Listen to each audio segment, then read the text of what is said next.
Shalom Bapak Ibu Saudara yang dikasihi Tuhan. Seri pengajaran hari ini berjudul Taurat yang disempurnakan.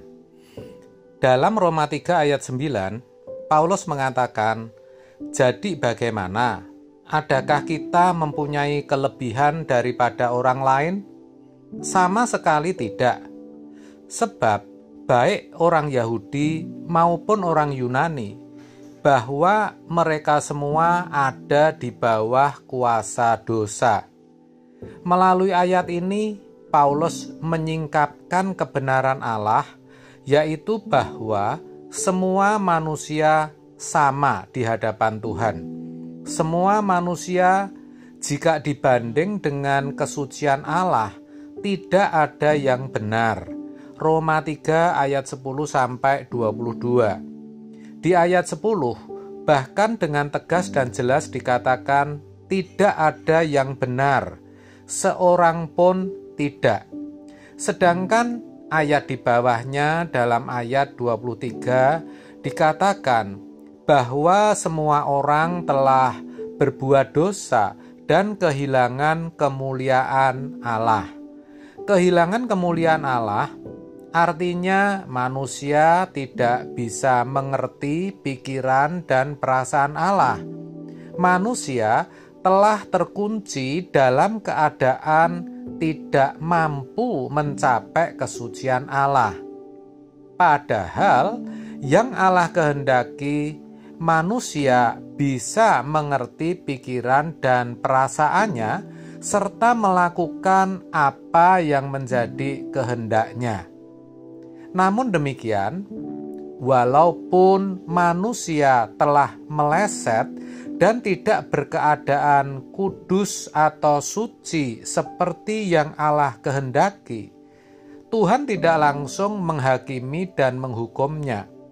Itulah hebat dan luar biasanya Allah kita.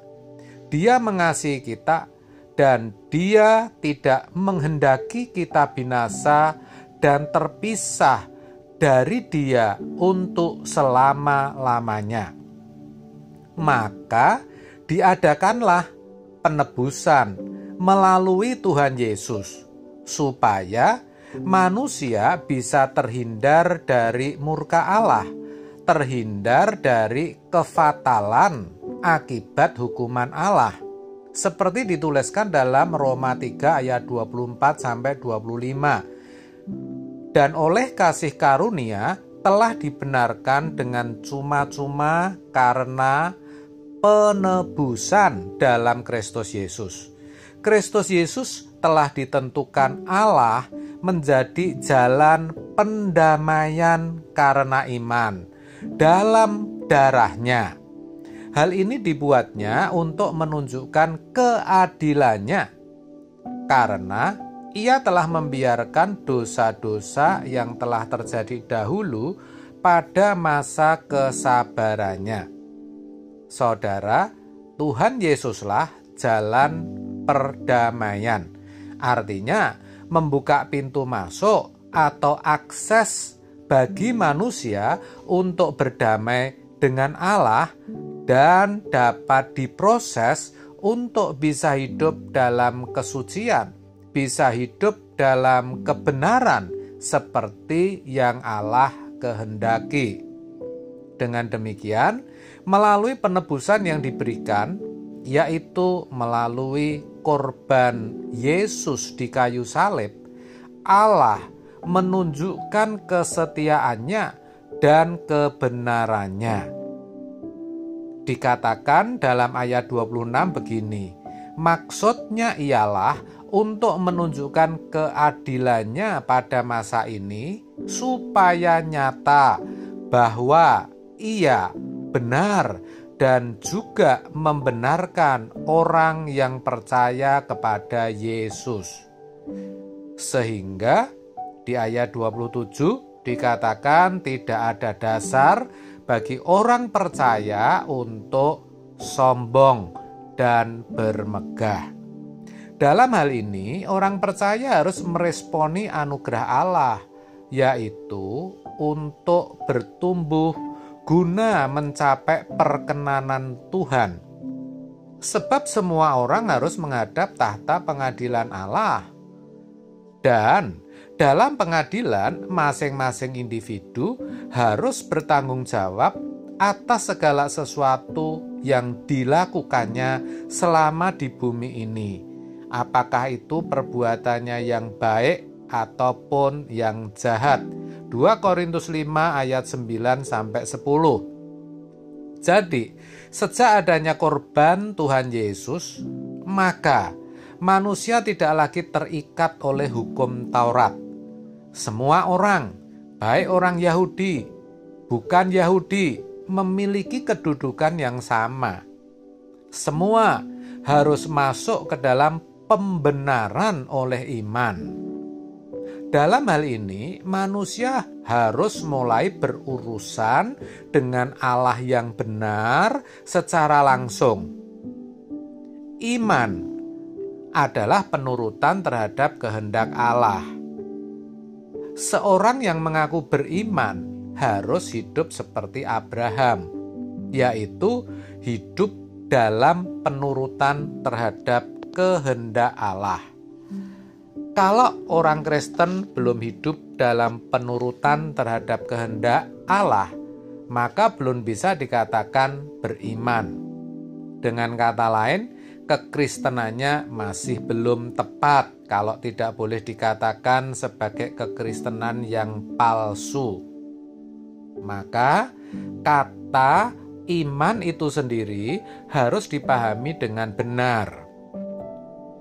Iman itu bukan sekedar pengaminan akali atau persetujuan pikiran. Bukan sekedar pengetahuan dinalar tentang sejarah Tuhan Yesus. Tetapi iman adalah perbuatan, yaitu kehidupan seperti yang diperagakan Tuhan Yesus 2000 tahun yang lalu. Nah, untuk mengetahui apakah iman seseorang sudah benar atau belum, kekristenan seseorang itu sudah tepat atau palsu, itu mudah. Sebab apa?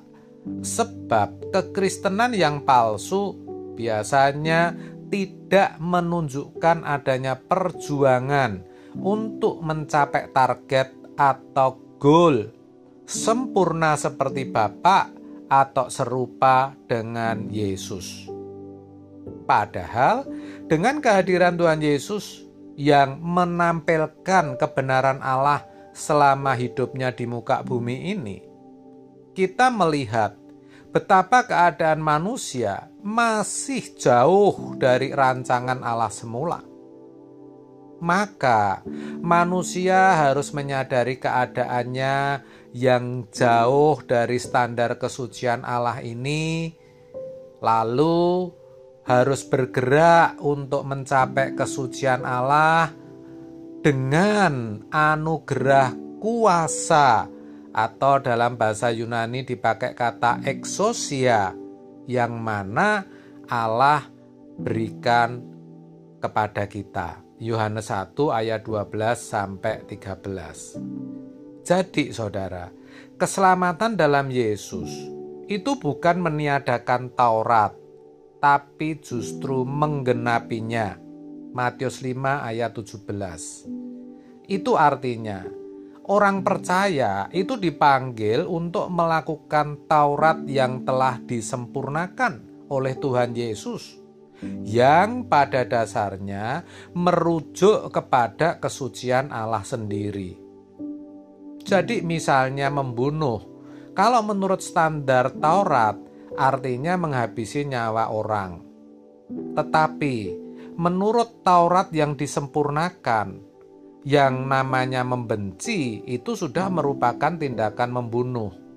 Sebab membenci sudah menyangkut kesucian Tuhan yang sempurna. Itulah sebabnya sebagai orang percaya kepada Tuhan Yesus, kita mesti mengenakan Taurat yang disempurnakan. Sebab memang itulah Injil Kristus, itulah kabar baik yang memiliki kuasa menyelamatkan kita. Amin. Tuhan Yesus memberkati.